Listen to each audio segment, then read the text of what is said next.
Here's Navarro on the run. Navarro's going to keep it. Navarro for 6.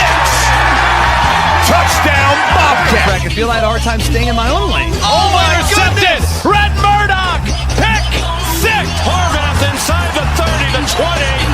Blake Harvath will score. And Mendoza takes a big hit. He never saw it coming. Trey White got in there. There's his man, Rucker. And nobody's going to catch him. Goodbye. Intercepted. Tyree Skipper. Touchdown. Telly again, why not? A step forward and make it 2 for Telly.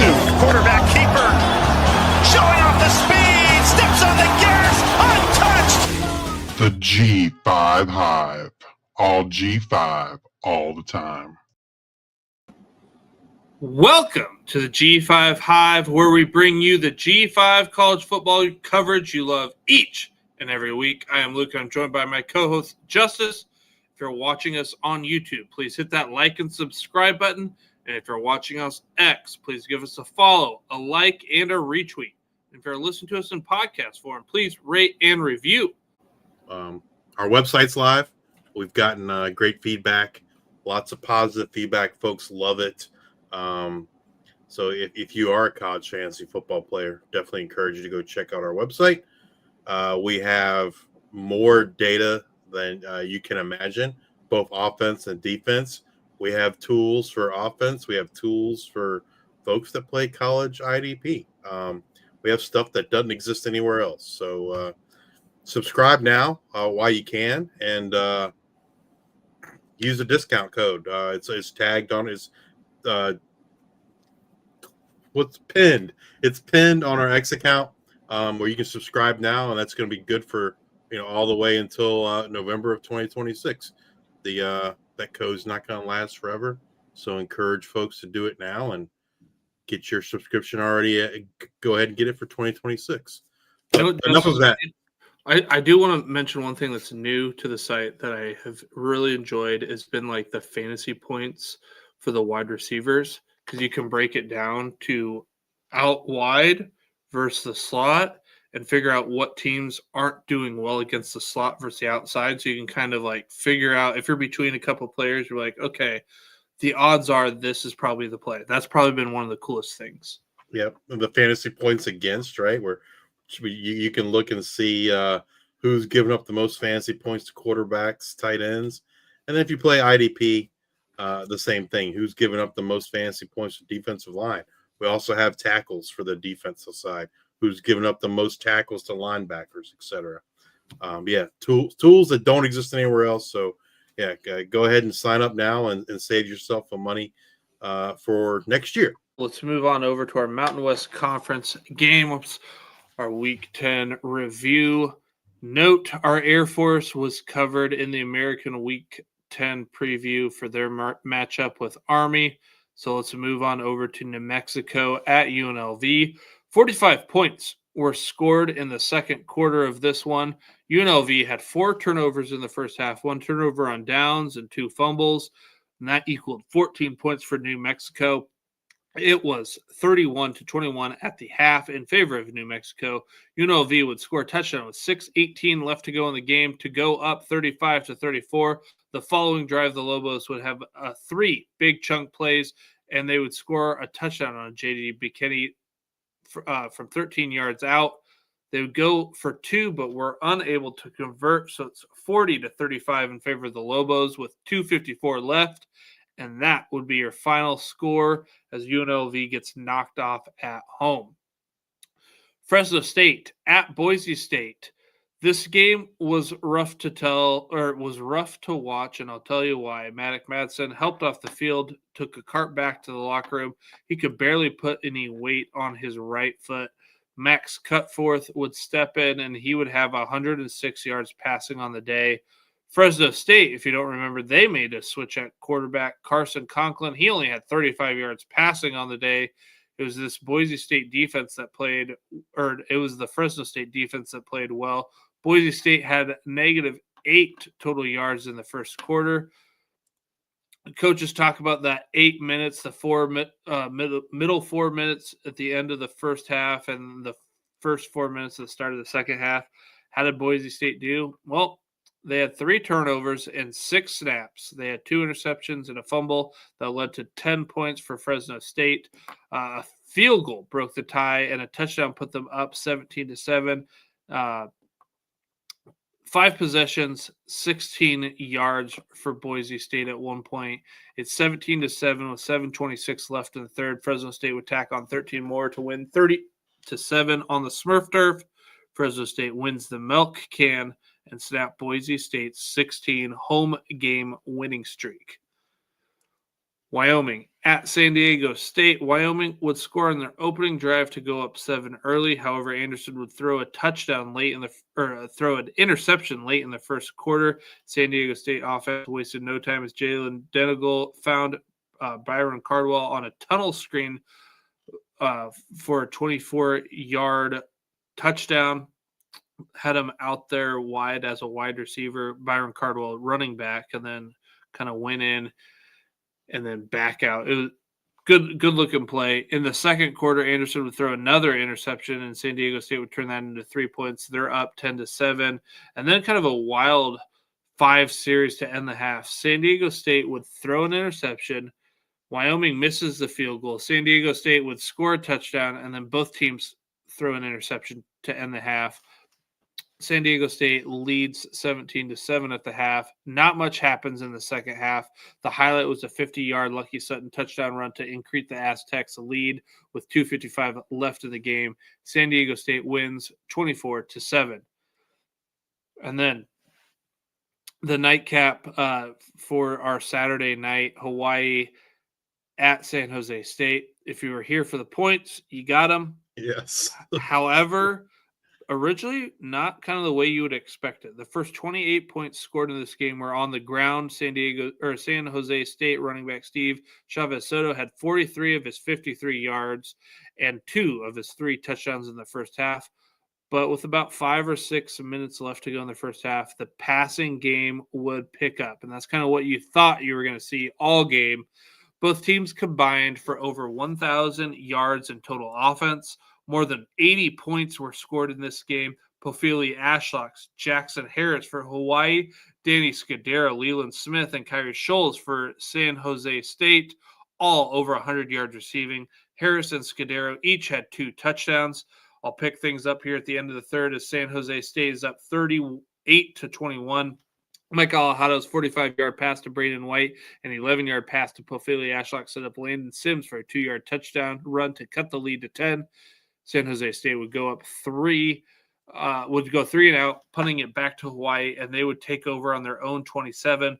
More big chunk plays for Hawaii would set, which would see them end in a 20-yard Jackson Harris touchdown to make it 38-35 San Jose State. The first play of the San Jose State drive is a 42-yard pass from Eget to Leland Smith, and on a key third down, it was 3rd and 3 from the Hawaii 4.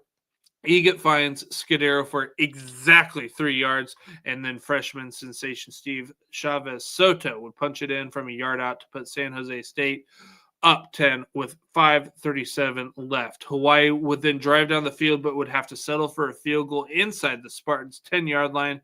Hawaii would go for an onside kick. However, it would go out of bounds. Victory formation for the Spartans. San Jose State wins 45-38 in an exciting game. It was, man. It was an exciting game. Like I said, if you want I stayed up until I fell asleep at some point in the third quarter, man. But it was pretty late for me on the East Coast. But yeah, definitely exciting game. A game full of offense. It's 2 teams with high flying offenses, and that's what we got. I just very shocked at the beginning. Just like all of the running that happened, and then they were like, all right, let's give the fans what they wanted. This is what they wanted, and then it was an aerial attack from then on. Army, Air Force. This one was a fun one, but the first half was like Bizarro World. Helms had a passing touchdown and no rushing touchdown. Air Force held Army to 10 points. Army held Air Force to 3 points, and Sark was bottled up for 29 yards rushing.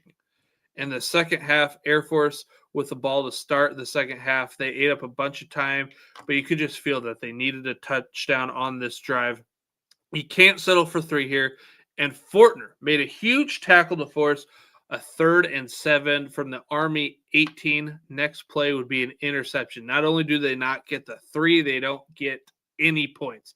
As time expires in the 3rd, Sarka runs it in from the 3 to tie the game at 10, and it marked the first touchdown that Air Force scored against Army since 2022. Air Force had been 0 of 32 possessions in terms of scoring touchdowns in Army. Against Army. Army responded with a touchdown of their own as Helmus scored from the 10 yards out. Peyton Zadroink had a big ankle tackle on 4th down on Helmus with 2:19 left to take over at the Army 26-yard line. The drive ended with a Sarka rushing touchdown to tie the game at 17 with 1:26 left. But then in classic Air Force secondary fashion, Cale Helmus with a bomb 42-yard pass to Brady Anderson with 25 seconds left. I'm pretty sure that was Brady Anderson's only catch of the game. It set up the winning field goal, and Army knocks it in. 20-17 for the win. It was miscues for Air Force. They had 2 interceptions, a fumble, and a missed field goal. They let this one get away. All right. Bowl eligibility.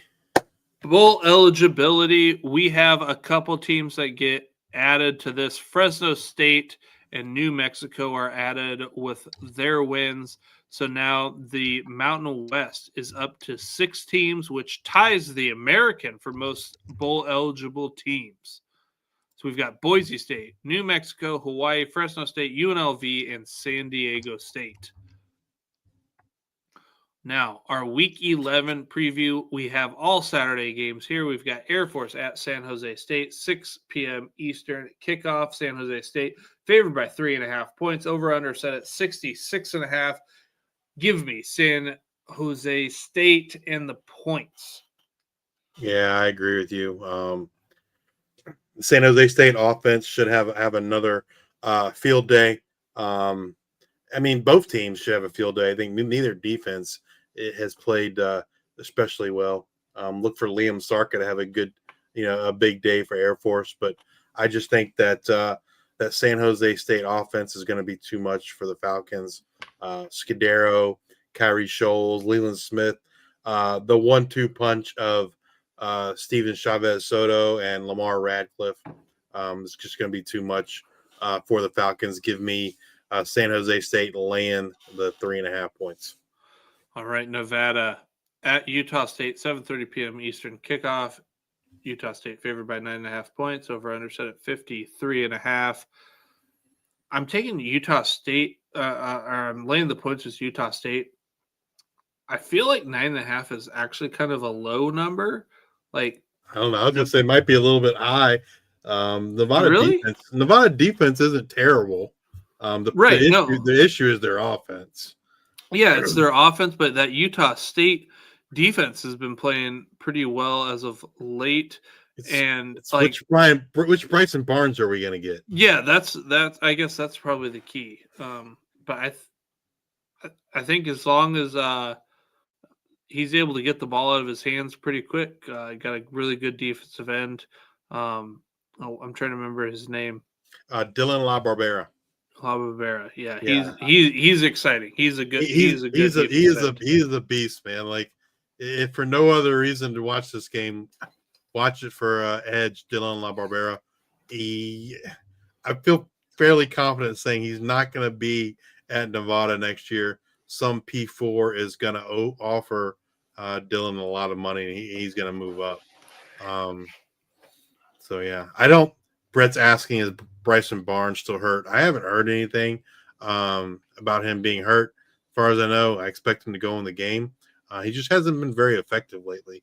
Maybe he's got some kind of lingering injury. That's why he hasn't been effective. But, they're coming off a bye week. So hopefully, he's fresh. Miles Davis, Brandon Pagan, etc. They're all fresh and ready to go. It kind of looked like the offense that we saw in the beginning of the year. All right, UNLV at Colorado State, 9:30 p.m. Kickoff, UNLV favored by 4.5 points, over under set at 62.5. I have no idea why UNLV is only favored by 4.5 points. That is crazy. Like, did they not watch Colorado State last game? Like, they were or at all this year. They were god awful. So yeah, I think that's me saying I'm going to lay the points with UNLV. Yeah, I agree. UNLV laying the 4.5 points. Colorado State offense has not looked good all year.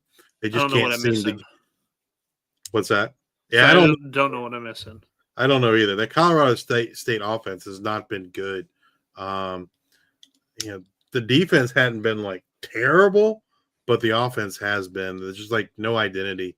And now maybe they'll get right. I don't know. UNLV defense isn't very good, but I think the UNLV offense is gonna have their way with the Rams. I think at this point the Rams are a lame duck team, if you will, right? So yeah, give me the Rebels laying the 4.5 points.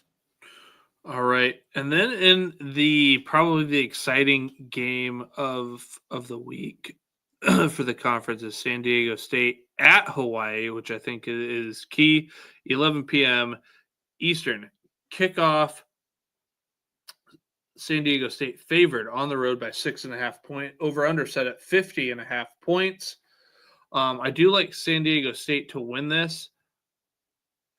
I think I'm going to lay the points with the Aztecs in the 6.5. I would also be tempted to take the under in the points because I think this Aztec defense is for real. They're really good. I agree with you on that front. The other thing I was going to say or add is, San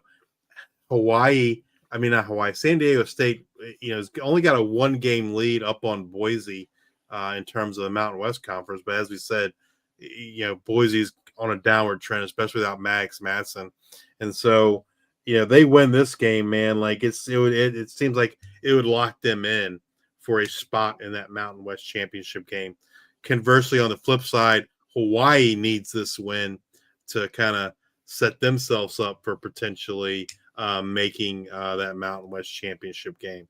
So big game for both teams. It is at Hawaii, but man, that's San Diego State defense, I would say, is the best defense in the group of 5.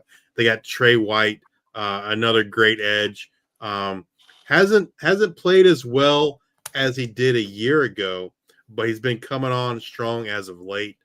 They got one of the top cornerbacks in all of the country in Chris Johnson. And so it's going to be a good matchup of a very strong defense against a high-flying offense. I think I do have to give the edge to the Aztecs, though. All right. If you're watching us on YouTube, please hit that like and subscribe button. On X, give us a follow. And if you're listening to us on Amazon Music, Apple Podcasts, or Spotify, please subscribe and leave those 5-star ratings and review. We are so very, very grateful for the amount of support we've received, and we sincerely thank each and every one of you. Be sure to join us next week as we discuss what happened in Week 11. Look forward to what's coming up in Week 12, and as always, bring you up to date on the latest news and happenings in the world of G5 college football. Until the next time, we are the G5 Hive.